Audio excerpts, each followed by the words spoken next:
Tonight, Virginia faces a pivotal political showdown over who controls the drawing of voting maps, a decision that will shape the state's power for the next decade. Democrats, holding both legislative chambers, have called a surprise special session just days before a crucial gubernatorial election. At stake is the process of redistricting, which determines how communities are grouped for representation. For years, the party in power drew maps to its advantage, gerrymandering, often locking in their dominance. In 2022, voters approved a bipartisan commission to make redistricting fairer, but now that commission is at the center of a new battle.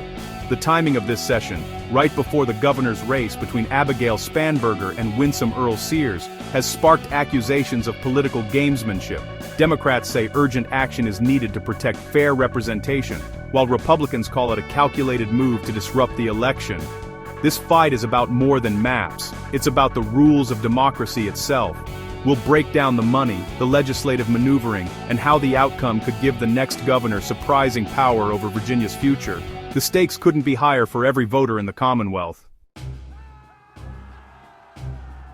The battle escalated when former U.S. Attorney General Eric Holder's group, the National Democratic Redistricting Committee, injected $300,000 into Virginia Democrats. Half went to the House Democratic Caucus, half to Abigail Spanberger's gubernatorial campaign. The NDRC's mission fight gerrymandering and influence redistricting nationwide. This donation, arriving just before the special session, signals National Democrats see Virginia as a critical front. The money will fund advertising, legal work, and get-out-the-vote efforts, arming Democrats for a high-stakes fight. For Spanberger, it ties her campaign to a national push for fair maps, energizing the party's base. The NDRC's move is both financial support and a warning. This is a battle with national consequences. Virginia's redistricting fight is now a top priority for Democrats across the country. The special session was triggered by a legislative loophole. An earlier session was never officially closed, letting House Speaker Don Scott Jr. recall lawmakers without the governor's okay. This surprise maneuver bypassed normal procedures, fueling accusations of political gamesmanship. Democrats aim to propose a constitutional amendment to change or even dismantle the bipartisan redistricting commission voters approved in 2022.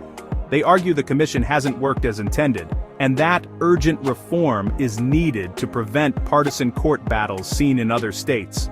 This session isn't about redrawing maps yet. It's about rewriting the rules for how maps will be drawn in the future.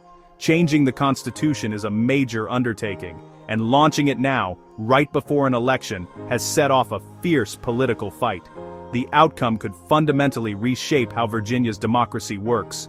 The stakes: who gets to hold the pizza knife that slices up Virginia's political map? Democrats call the special session a necessary step to protect fair representation, arguing the current commission is flawed and vulnerable to partisan manipulation. Senate Majority Leader Scott Surrevell says it's a defensive move, pointing to Republican-led states using courts to push unfair maps. For Democrats, the Holder Group's donation validates their cause as part of a national fight for voting rights. Republicans, led by House Minority Leader Terry Kilgore, call it a blatant power grab. An attempt to change the rules mid-game and override the will of voters who approved the commission. They argue the timing is suspect, accusing Democrats of trying to rush through changes before the election and distract from the governor's race. GOP candidate Winsome Earl Sears' campaign claims it's a ploy to pull her off the trail, since she must preside over the Senate. For Republicans, this is about stopping one-party control and defending the process voters chose. The battle lines are drawn reform or power grab, depending on your side.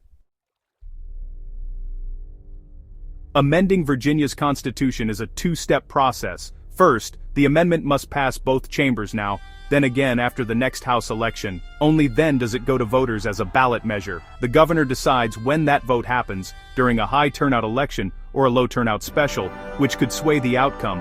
That's why the governor's race is so crucial. Spanberger could schedule a vote favoring Democrats. Earl Sears could pick a date favoring Republicans. Democrats are racing to start the amendment process while they hold the majority. Republicans hope to delay until after the election. The winner of the governor's race will control the timing and possibly the fate of Virginia's redistricting rules. For voters, the fight over who draws the maps is now directly tied to their choice for governor. The future of Virginia's democracy hangs in the balance.